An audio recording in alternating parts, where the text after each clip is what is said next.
taking back our neighborhoods. Here's the game plan. One corner store at a time, one establishment at a time in our neighborhood. What we do, we organize and we arrange, and we say that particular business on that corner right there, nobody goes in that store and buy anything from anybody who owns that store if they're not black like us. Just one store. We're not focusing on all the other ones. One store at a time. So now, right, we put that store out of business. Now, you know they're not going to sell it to us, right? Cool. They're going to sell it to somebody else. And guess what happens? We're not going to do business with that building right there until that particular establishment is back in the hands of somebody that looks like us. Good morning, America and the rest of the world. Xander J. Hobson here, stand-up comedian and entertainer, director and producer of boxing documentaries, and internet troll to those who need internet trolling. This is another episode of The Devil's Advocate, brought to you by the Brilliant Artist Movement. I'm trying to grow this here platform, so please subscribe, like this video, share it, and by all means leave a comment in the comment section, because I enjoy checking out the feedback from these videos that I make, as well as exchanging opinions and points of views with you all in my comment section. I cannot stress enough that there may be a shadow ban on this channel, so I must stress, like, share, and subscribe that video. Stop acting like the like, share, and subscribe buttons are some cats that used to take your money on your way to school. Treat the like, share, and subscribe button like that guy or that girl that you had a crush on when you was in elementary school. So anyway, right, big shout out to all the street corner prophets. Yeah, man, I'm talking about the guys who stand on the corner and evangelize, man. Since we don't have to stand on the corner no more, man, we got this internet thing. So I'm talking about dudes like my main man, Hockey Raw, Philly Trenches. Hey, man, shout out to King Erner, man. Man, shout out to Brian Glaze Gibbs. Shout out to my main man, George Macon, my personal friend. And last but not least, man, because I don't want to get into shouting out everybody. Well, I got to shout out my man, Fly Guy Ronnie Two Guns. Before I throw this last guy in there, that's Fly Guy Ronnie Two Guns is my dude. And finally, man, shout out to Hassan Campbell, man. You know, Hassan Campbell is he's a shock jock, but he's also a street corner evangelist. And all of these guys that I'm talking about, man, these would be the guys who would be standing around the center of the campfire telling the story. So now that I got everyone's attention, I gave all the people that I think would help to carry this message their proper accolades. Hey, man, I want y'all guys to tell your audience this. Hey, man, as black men, we coming from the position of black men. Hey, man, the youth is in bad shape. First of all, they got this feminine air about them. That's number one. And they have this very immature disposition. Now, when I talk about the femininity, man, miss the homosexual thing. I'm talking about guys who conduct themselves and carry themselves like women, and they act like women. And we're not talking about on a sexual tip. We just talking about on an everyday to day life, man. You see guys walking around with slides on, man, flip-flops, and they sliding across the streets, man. They just walking with slides and flip-flops on. Now, I done a little lightweight clean-out job yesterday, right? And the sister who I done the clean-out job with, she brought her nephew with her. And we got to work, man, but the young boy had on Crocs, man. How the hell you gonna do work with Crocs on, man? Man, I had on a pair of steel-toed boots, but the young boy came to go to work, and he got Crocs on, man. And as an OG, I just said, yo, young buck, you gotta wear boots when you go to work, man. What if some of this shit drop on your foot, man? You got a pair of Crocs on, man. And you see these young people, man. I was out at the casino a few nights ago, man. I see the young boys walking around with pajamas on, man, and flip-flops, man. It was cold as shit out there down there in Delaware at that casino, man. Hey, listen, check this out, right? What if they was out there and the car broke down, man? And they miles from anywhere. But you got pajamas on, man. You got flip-flops on, now you got to walk down the road. Hey, check this out, man. When you wearing the cute shit, the flip-flops and the pajamas and all of that, man. Hey, man, what if a pit bull start chasing you, man? And you got to climb a fence. You got to run through an alley. You got to run through a field with a bunch of glass and steel and all of that. You get the gist, man? So, you know, that's what I mean when I say feminine and immature behavior, man.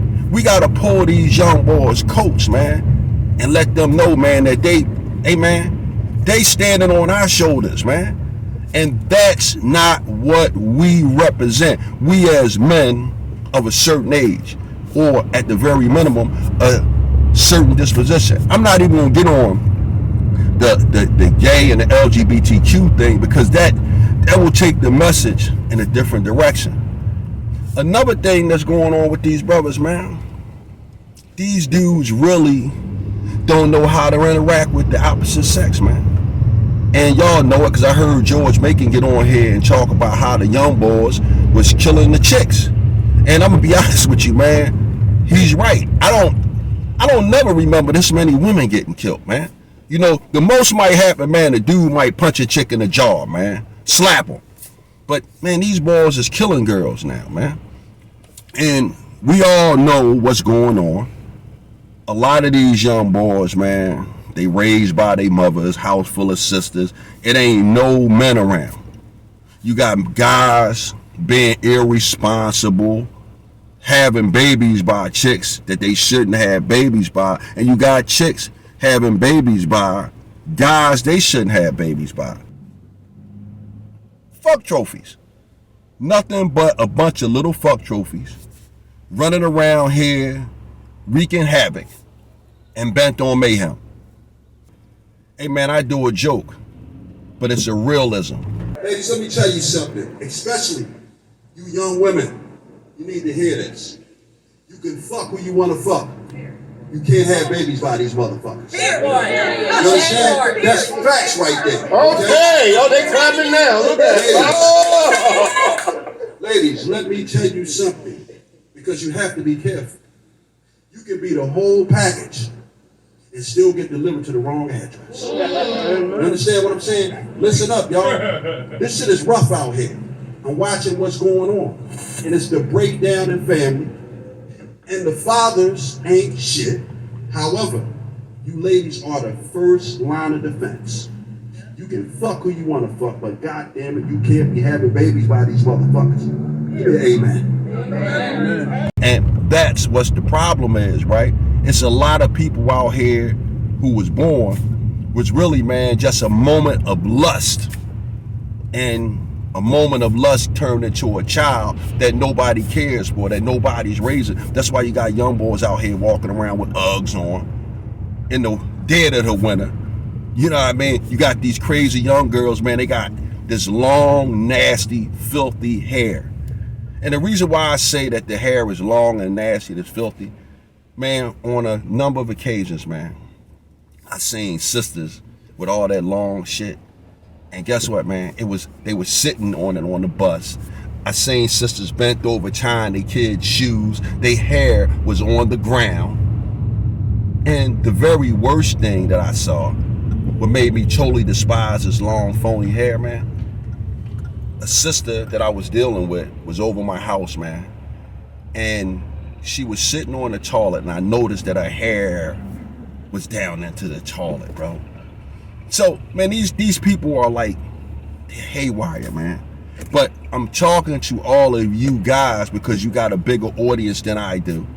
People listen to you all. Hell, I listen to you all. That's why I put y'all in my in this video. Hey, man, tell your audience, man, pull a coat.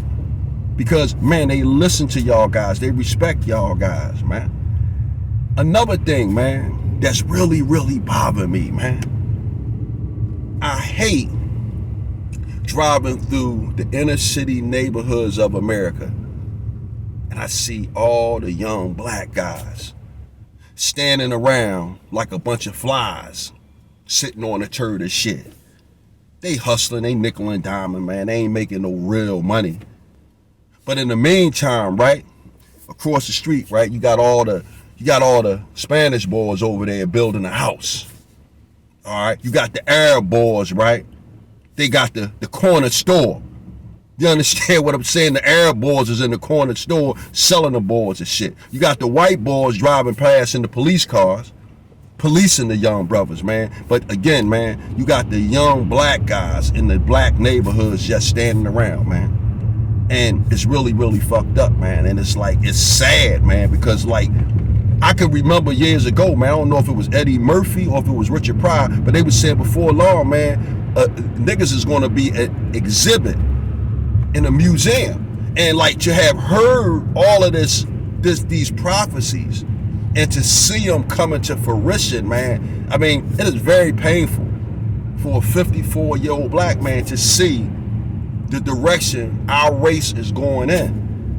Chris Rock said something, man, and he wasn't lying when he said it. He said nobody is more prejudiced and angry as an old black man. Now, I'm not a prejudiced guy, man, because I've had a wide range of exposure to a lot of different people. But I will say this, man.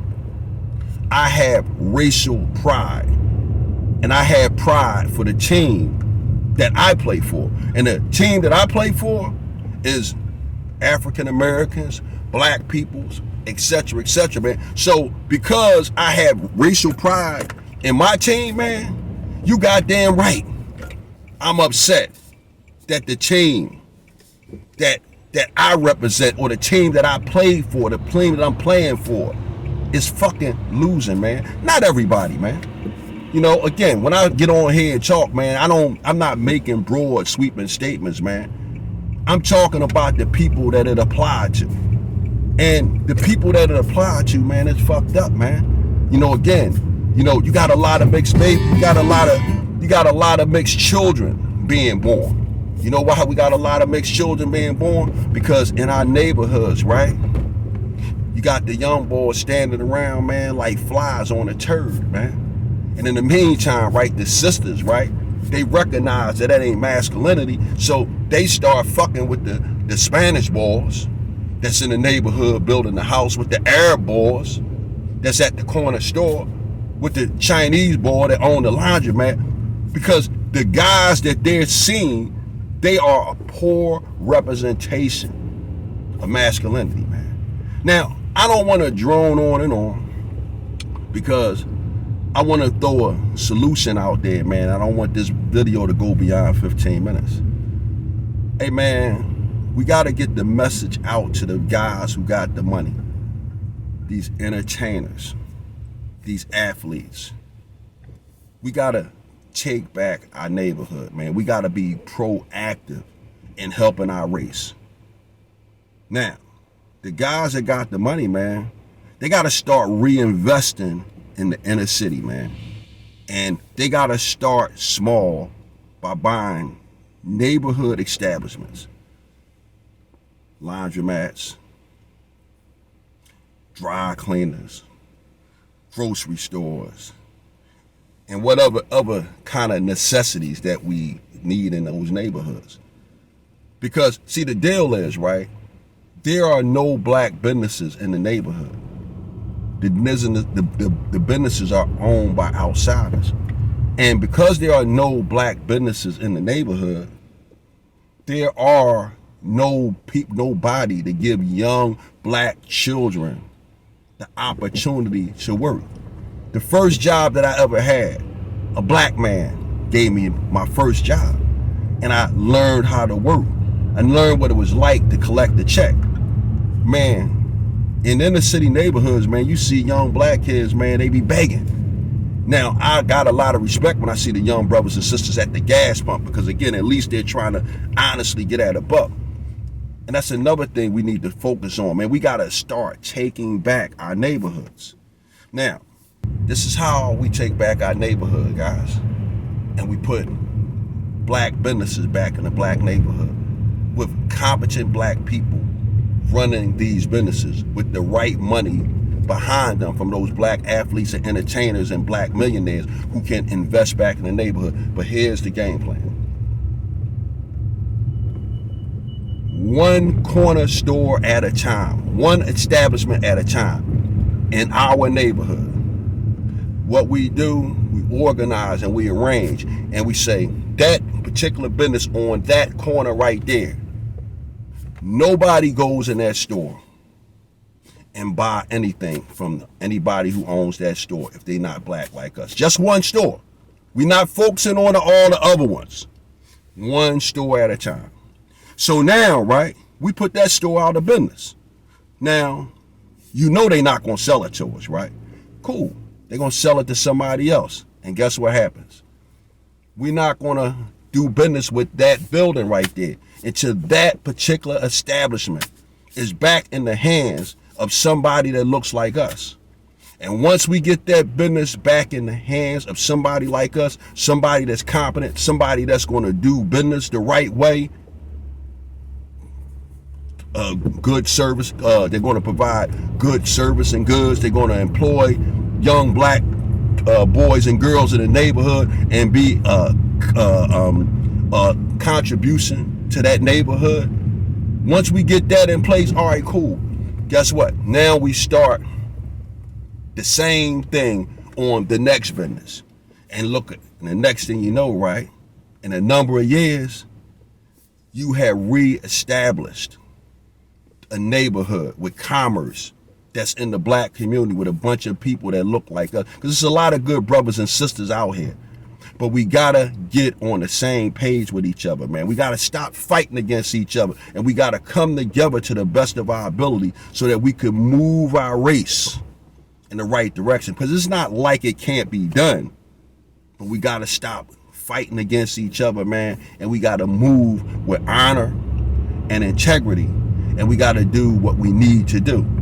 So, you know, this is what I was thinking about, man. Because King Erna, Philly Trenches, Fly Guy, Ronnie, Two Guns, man, I fucks with y'all like that, man. My main man, George Macon, y'all my man. I watch all y'all guys' content, man, more than I watch anybody else's. I might watch Brian Glaze, Gibbs joint from time to time. I might watch Hassan, Campbell from time to time. But the guys that I name, the guys from my city, and Fly Guy, Ronnie, Two Guns, nah, man, I fucks with y'all content, bro. I don't even watch TV, man. Xander Hobson is either listening to Fly Guy, Ronnie, Two Guns, George Macon, Philly Trenches, or King Erna, because y'all guys are black like me, and y'all guys are saying something, man, and y'all got a positive message, and hopefully this blueprint that I laid out, man, y'all guys can take this back to your channels, man, and start putting this information out there, man, so the right people can hear it, man, and we can start doing something to take our neighborhood back and move our race in the right direction. Hey, man, I'm not like Tommy Sotomayor.